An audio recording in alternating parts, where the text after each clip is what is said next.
नमस्कार दोस्तों, Indian ethos के नेक्स्ट लेक्चर में आपका फिर से स्वागत है।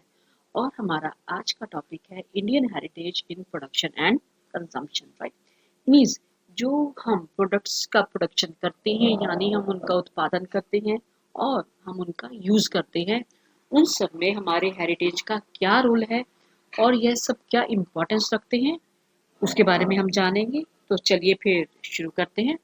इससे पहले हम डिटेल में सब कुछ आगे पढ़ें या फिर जानें, पहले इंडियन हेरिटेज का भी एक छोटा सा एक ओवरव्यू ले लें, ताकि हम इन सबको एक दूसरे के साथ को रिलेट कर सकें। राइट, हेरिटेज क्या है? यह वह है जो हम अपने पूर्वजों यानी हमारे एंसेस्टर्स और पास यानी जो हमारे अतीत में हमें अतीत से हमें जो विरासत में मिलता है, वो सब कुछ हमारा ही है। विरासत कुछ भी हो सकती है, जरूरी नहीं है कि वो असेट्स हो, प्रॉपर्टीज हो, पैसा हो, नहीं, जरूरी नहीं है।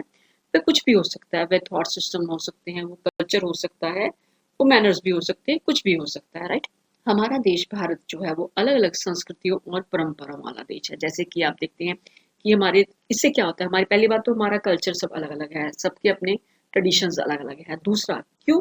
क्योंकि बहुत सारी कास्ट यानी डिफरेंट डिफरेंट जातियां हैं, धर्म है अलग अलग, और उनका विश्वास। देखिए, अगर धर्म अलग होगा, आपकी कास्ट अलग होगी, उसके अकॉर्डिंगली आपके कल्चर बन जाता है, आपके विश्वास बन जाते हैं।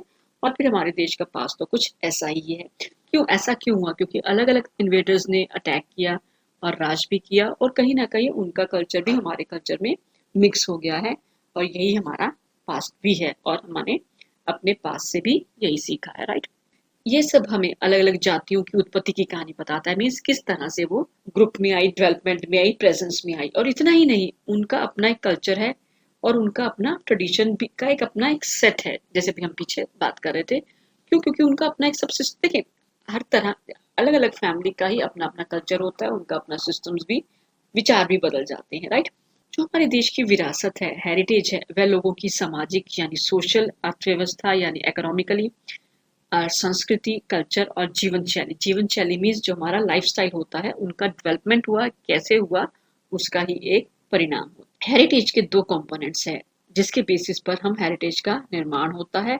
वह होते हैं लॉग और वहाँ के भूमि में, जिस एरिया में ज्योग्राफिकल एरिया यानी कि ज्योग्राफिकल एरिया और वहाँ पे रहने वाले लोग। देखिए, जरूरी नहीं है, कई बार क्या होता है, एक कल्चर के लोग दूसरे कल्चर के लोगों के साथ जब रहने लगते हैं, कहीं ना कहीं वो भी उनके साथ थोड़ा बहुत मिक्स हो जाते हैं, और वो उनका पूरा कल्चर नहीं बदलता, उनका थॉट सिस्टम भी बदल जाता है, और उनके कहीं ना कहीं कुछ मैनर्स की अभी हमने बात की, वो मैनर्स भी कहीं ना कहीं थोड़ा बहुत बदल जाते हैं। पूरे नहीं बदलते, पर उसमें वो एड ऑन हो जाते हैं, उनका बदलाव आ जाता है। राइट, देखिए, इंडियन हेरिटेज के अनुसार जो मनुष्य अपनी सोशल एग्जिस्टेंस यानी सामाजिक मौजूदगी, समाज में जो उसकी प्रेजेंस है, मौजूदगी है, से सोच कहीं ना कहीं अपनी ड्यूटीज यानी कर्तव्यों, जिम्मेदारियों या फिर सेक्रीफाइस की तरफ जो झुका हुआ है, यानी सिंपल वर्ड्स में करें कि जो उनमें बदलाव आया है, जो भी बदलाव आया है, कुछ चेंजेस आए हैं, वो कहीं ना कहीं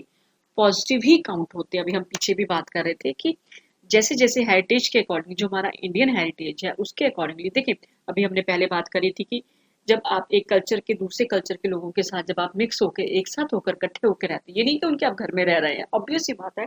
एक सोसाइटी में, अभी हमने बात की ना सोशल एग्जिस्टेंस की, एक सोसाइटी में मिलकर रहते हैं, जैसे आपके कॉलेज होते हैं, आप स्कूल्स में पढ़ते हैं, आप जॉब करते हैं, वो क्या होता है, आपकी एक सोसाइटी हो जाती है। जब आप उस सोसाइटी के लोगों के साथ रहते हैं, तो कहीं ना कहीं आप में भी कहीं ना कुछ बदलाव आता है, और जो बदलाव आता है, चेंजेस आते हैं, वो पॉजिटिव ही काउंट होते हैं। राइट, वह simple living and high thinking यानी कि सादा जीवन और उच्च विचार पर विश्वास करते हैं, जिसमें कोई दिखावा नहीं है, सिर्फ विचारों का सही होना और उनका उनमें ऊंचा होना, उस पे वो विश्वास करते हैं। राइट, इंडियन हेरिटेज में इस बात पर जोर दिया गया है कि सभ्यता का सार यानी किसी तरह से, किस तरह से हमें, किसी तरह से नहीं, किस तरह से हमें जीवन जीना चाहिए, वो कहलाता है ह्यूमन वैल्यूज। यानी कि हमारा जो जीवन है, इच्छाओं की काउंटिंग में बढ़ावा नहीं करना है, अपने कैरेक्टर में बढ़ावा करना है, उसको प्योर करना है। राइट, ये नहीं है कि आपको एक कार नहीं 10 कार ही चाहिए,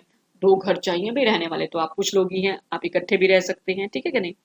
कुछ भी इन द सेंस मीन्स कहीं ना कहीं आप अपने कैरेक्टर को प्यूरिफाई करें, उसको संभालें, भारत में रहने वाले लोगों का जो सोशल ऑर्गेनाइजेशन यानी उनका जो सामाजिक संगठन जो समाज की भलाई में कार्यरत होते हैं, ठीक है। जो हमारे जो सोशल ऑर्गेनाइजेशन होती है वो क्या होती है, वो कहीं ना कहीं समाज में भलाई करने के लिए होती हैं। एडमिनिस्ट्रेशन यानी जो मैनेजमेंट अथॉरिटीज और जो प्रोडक्शन सिस्टम के बारे में बहुत कम जानकारी है, यानी मीन्स लैक ऑफ नॉलेज। कहीं ना कहीं जो क्या होती है, जहाँ लैक ऑफ नॉलेज होती है वो कहीं ना कहीं लोगों की ग्रोथ में, डेवलपमेंट के रास्ते में रुकावट आती है। अगर हम नट शेल में बात करें, मीन्स उसको एक बस निचोड़ निकालें, तो वो ये है कि हेरिटेज जो डेवलपमेंट यानी ग्रोथ में हेल्प करता है, लेकिन सिर्फ वो फिजिकल फैसिलिटीज पर नहीं, वो वैल्यूज पर भी ध्यान देना जरूरी समझते हैं, ठीक है कि नहीं। देखिए, हमारा जो इंडियन सिस्टम है, अगर आप जितनी भी डेवलपमेंट देखें, एज हमारा जो आजकल की डेवलपमेंट के बेसिस पे जो हमारे एशियन पीपल थे वो बहुत ज्यादा डेवलप थे। आप चाहे वो बड़ी बड़ी बिल्डिंग्स देखें, कुछ भी आर्किटेक्चर देखें, इंफ्रास्ट्रक्चर, आर्किटेक्चर, और जो उनकी साइंस है, मैथमेटिशियंस हैं, वो ऑलरेडी बहुत ज़्यादा डेवलप हो चुके हैं। वो ऑलरेडी, यही सब क्या है, हमारा हेरिटेज है जो हमारे पास आया है, राइट। नेक्स्ट, हम इंडियन हेरिटेज में प्रोडक्शन और कंजम्पशन के बारे में स्टडी कर रहे हैं। इंडियन हेरिटेज को तो हमने थोड़ा बहुत समझ ही लिया है, चलिए तो थोड़ा बहुत प्रोडक्शन और कंजम्पशन को भी जान लेते हैं, तभी तो हम, देखिए ऑब्वियस सी बात है, प्रोडक्शन और कंजम्पशन को हमने एक दूसरे के साथ तो रिलेट कर लिया, कहीं ना कहीं हमने उसको इंडियन हेरिटेज के साथ भी कोरिलेट करना है। तो चलिए फिर पहले प्रोडक्शन के बारे में जान लेते हैं कि ये आखिर है क्या। तो प्रोडक्शन ऑब्वियस सी बात है, प्रोडक्शन को समझना इतना बहुत मुश्किल नहीं है। वो सिंपल शब्दों में कहें कि जो हम इनपुट दे रहे हैं, जो इनपुट देते हैं और जो आउटपुट में बदलता है, ये एक ट्रांसफॉर्मेशन प्रोसेस है। और ये कहीं ना कहीं, अब जैसे आप टाइप करते हैं, टाइप आप कैसे करते हैं, कंप्यूटर से, कीबोर्ड से टाइप करते हैं, और कहाँ पर प्रिंट होकर आता है, स्क्रीन पर। तो ऑब्वियस सी बात है, जो हमने इनपुट दिया कीबोर्ड से, और आउटपुट हमारे पास कंप्यूटर की स्क्रीन पर टाइप होकर आ गया, राइट। ये ट्रांसफॉर्मेशन प्रोसेस हो गया ना, इनपुट का आउटपुट में बदलना, राइट।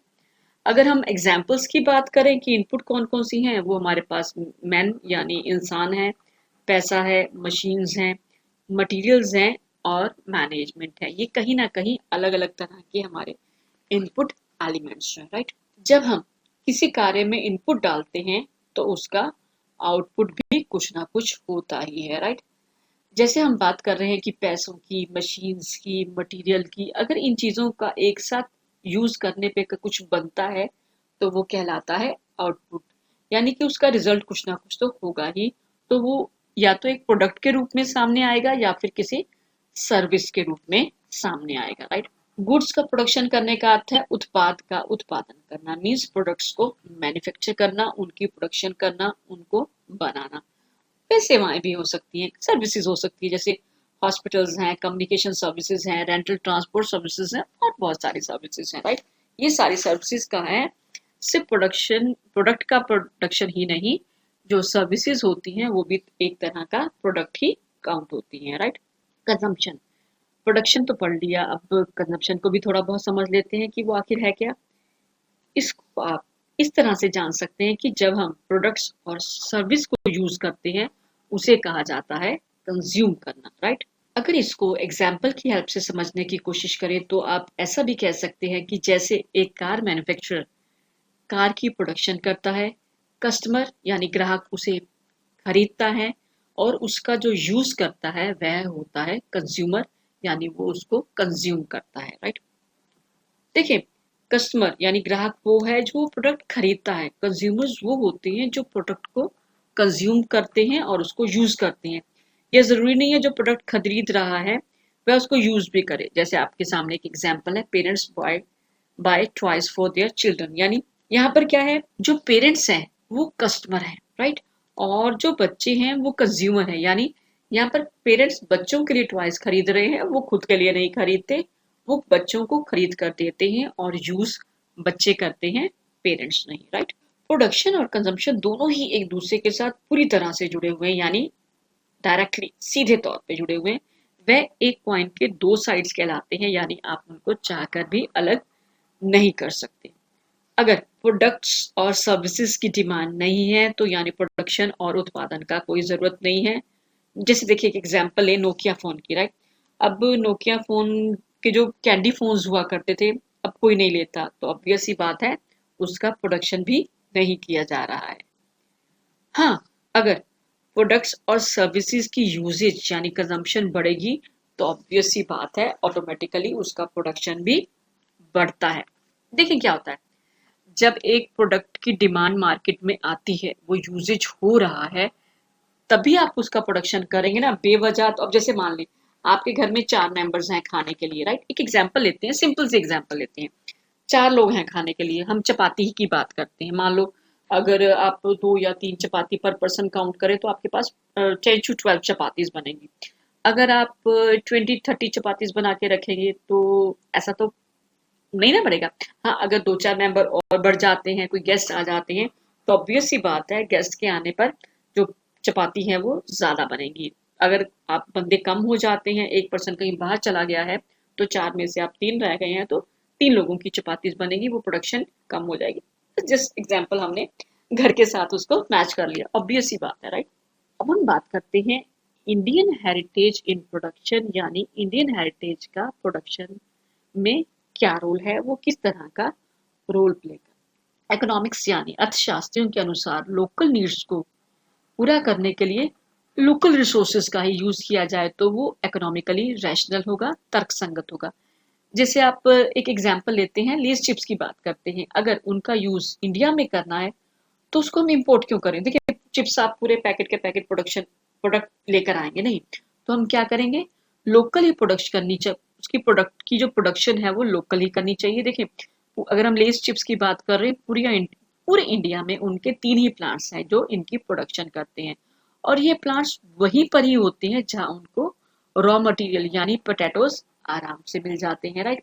अगर आप इसके रैपर पर चेक करेंगे, आप आराम से इसको पढ़ सकते हैं, इसमें N1 एंड 1 2 3 करके लिखे होते हैं। और अगर हम नॉर्थ की बात करें तो यह पंजाब के एक छोटे से विलेज में ही है। क्यों? क्योंकि वो उसका जो आसपास का एरिया है वो पोटैटोज की बेल्ट है। ऑब्वियस सी बात है, जहां आपको रॉ मटेरियल मिलेगा और चीप रेट में मिलेगा, लेबर भी अच्छी मिल जाएगी, तो आप प्रोडक्शन भी वही करेंगे, राइट। शुरू शुरू में लोगों की नेचर यह थी कि वे अपनी बेसिक रिक्वायरमेंट्स और नीड्स के अकॉर्डिंगली ही प्रोडक्शन किया करते थे। जैसे हम उस समय की बात करें, उस समय बाटर सिस्टम भी हुआ करता था। मीन्स वो एक दूसरे की जरूरत की चीजों को आपस में एक्सचेंज कर लिया करते थे, राइट। मीन्स आपस में एक्सचेंज करना, बाटर सिस्टम, एक्सचेंज सिस्टम ही उसको बोला जाता था।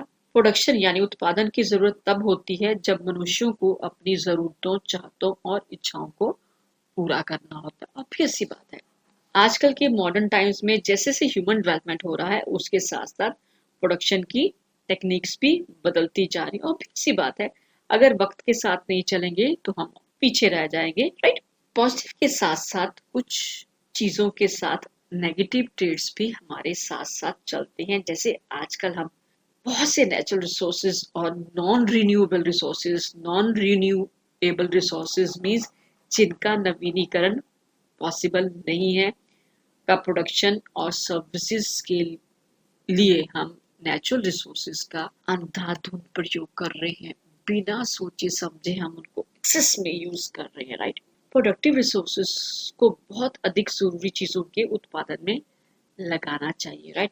जैसे कि हम बात करते हैं शराब, हार्मफुल केमिकल्स और आर्म्स हथियारों की प्रोडक्शन के लिए जो रिसोर्सेज ज्यादा यूज हो रहे हैं, उसको अगर हम जरूरत की चीजों में ज्यादा लगाएं, जैसे कि वो कुछ भी हो सकता है, फूड है, क्लोथिंग है, हाउस बिल्डिंग है, इस तरह की चीजों में भी हम उनको यूज कर सकते हैं और हमें करना चाहिए। ये हमारा क्या सिखा रहा है, इंडियन हेरिटेज इन प्रोडक्शन, जो हम अपने कल्चर से, अपनी सोसाइटी से, जो हमें विरासत में मिला है, हम अपनी विरासत की बात कर रहे हैं, राइट।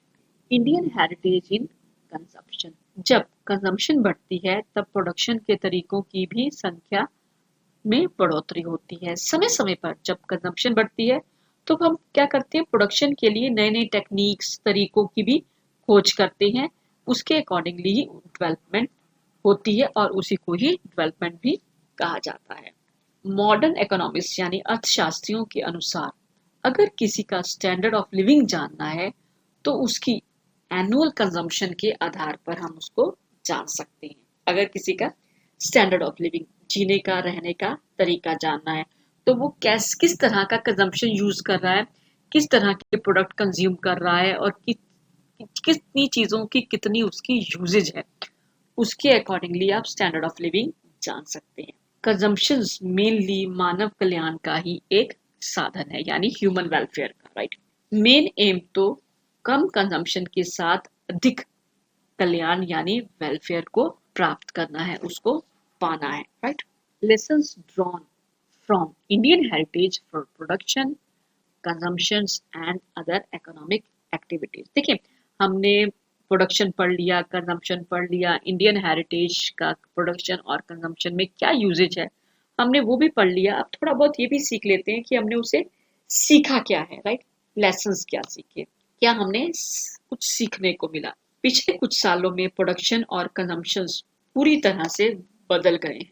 अब जो ट्रेंड यह है वो ये है कि अधिक विश्वसनीय, रिलायबल है, अधिक एफिशिएंट है, मोर कुशल ज़्यादा है और कहीं ना कहीं सेफ तरीकों की ओर हम बढ़ रहे हैं। मीन्स हम ये चाहते हैं हम उन प्रोडक्ट का कंजम्पशन करें जो सेफ भी हैं, जिन पे आप विश्वास भी कर सकते हैं और वो एफिशिएंट भी हैं, राइट। ये बात अब बिल्कुल क्लियर हो गई है कि किसी भी देश की जो प्रोडक्शन प्रोसेस है वो सोशल बेनिफिट्स पर फोकस करने पर ही होती है। और जो लेसन हमने सीखे हैं वो कुछ अभी जो हम आगे पढ़ेंगे कुछ स्लाइड्स में वो कुछ इस तरह से हैं। इम्पैक्ट ऑफ स्पिरिचुअल कंसिडरेशन, यानी जब हम चिंतन करते हैं, सोच विचार करते हैं, उससे हमें क्या प्रभाव पड़ता है, राइट। देखिए, शुरू के समय में शुरू में एंशियंट टाइम की बात करें तो पैसे यानी अर्थ, मनी बोला जाता है, यानी कर्म यानी इच्छा के बीच में तालमेल हुआ करता था, कोऑर्डिनेशन होता था, उनमें बैलेंस होता था। मीन्स उस समय के लोगों के लिए धन जोड़ना इम्पोर्टेंट नहीं था, लेकिन हाँ, लोगों का पूरा फोकस इम्पोर्टेंट नहीं था, पर उन पे उनका फोकस भी नहीं था। इसलिए उनका सारा फोकस जो था वो जितना भी एफर्ट्स करते थे, कोशिश करते थे, जितना भी धन उनका क्या था, वो जितना उनको धन राशि मिलता था और वो उसी में ही सब कुछ बैलेंस बनाने की कोशिश करते थे। जितना उनको पैसा मिला उसी में ही वो सब कुछ मेंटेन करते थे, राइट। सब कुछ उसी में ही, मतलब जितना मिला उसी में ही गुजारा करना। नेक्स्ट है रोल ऑफ ग्रेट इकोनॉमिस्ट, यानी अर्थशास्त्रियों के क्या क्या रोल थे। और बहुत सारे लोग भी, सिर्फ अर्थशास्त्री नहीं, और बहुत सारे लोग हैं जिन्होंने इसमें हमारी समझने में हेल्प करी है। प्रोडक्शन और कंजम्पशन पर उनके थॉट्स को नजरअंदाज नहीं कर सकते। देखिए, जो इकोनॉमिस्ट होते हैं, जो अर्थशास्त्री होते हैं, वो बहुत बड़ी बड़ी चीजों के बारे में अपने विचार हमें देते हैं, तो आप उनके थॉट्स को बिल्कुल भी इग्नोर नहीं कर सकते हैं। जैसे हम बात करते हैं महात्मा गांधी की, विवेकानंद की, जो कुछ ऐसे महान गुरु थे, बुद्धा भी हैं, ठीक है कि नहीं। उनके कुछ प्रिंसिपल्स थे, वो क्या था, more of giving and less of grabbing, यानी लोगों की चीज हड़पना नहीं, लोगों को देना भी था, राइट। जैसे अगर हम गुरु नानक देव जी की बात करें, सब तेरा तेरा तेरा, वो इसी में विश्वास करते थे, राइट। मतलब मेरा कुछ नहीं है, तेरा ही। हम ये नहीं कह रहे कि सब कुछ बांटते फिरो, बट एटलीस्ट आपको बैलेंस मेंटेन करना जरूरी है। जैसे अभी हमने स्पिरिचुअल कंसल्टेशन की बात की, राइट। नेक्स्ट लेसन है हमारे पास increase in per capita income, यानी हर इंसान की इनकम में कितना इंक्रीज हुआ है। इकोनॉमिक्स के अनुसार जो फाइनेंशियल प्लानिंग की जाती है, उसकी जो प्लानिंग की सक्सेस को जज करने के लिए कि उनकी जो प्लानिंग है वो सक्सेसफुल है या नहीं, वो किस बेसिस पर जज कर सकते हैं, वो होती है पर कैपिटा इनकम, यानी कि प्रति व्यक्ति की इनकम में कितनी बढ़ोतरी हुई। यानी एनुअली वो जो एक इंसान है, पर कैपिटा इनकम मीन्स हर इंसान की जो इनकम है उसमें कितनी बढ़ोतरी हुई पर person, right. Indian heritage system ने इस पर ध्यान केंद्रित ना करते हुए स्पिरिचुअल ग्रोथ पे ज्यादा ध्यान दिया है। उनका ये मानना था कि आप इनकम तो कहीं ना कहीं बढ़ा ही लेंगे, लेकिन अगर आपकी स्पिरिचुअल ग्रोथ नहीं होगी तो उस इनकम का भी कोई फायदा नहीं है, राइट।